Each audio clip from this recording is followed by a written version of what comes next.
Good evening friends. நம்ம இன்னைக்கு mesh topology பத்தி பார்க்க போறோம்.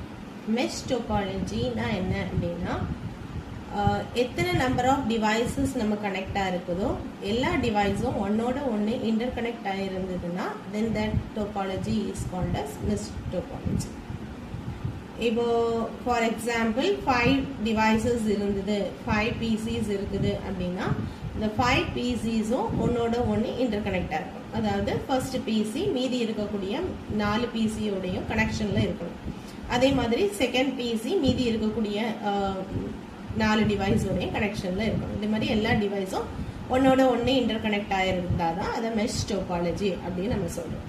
ஸோ இதை கான்ஃபிகர் பண்ணுறதுக்கு எத்தனை டிவைசஸ் நம்ம கனெக்ட் பண்ணுறோமோ அத்தனை டிவைஸோட நம்ம வந்து ஸ்விட்சஸ் கனெக்ட் பண்ணி அந்த ஸ்விட்சஸை வந்து நம்ம இன்டர்கனெக்ட் பண்ணி வைக்கிறோம். ஸோ ஸ்விட்சஸ்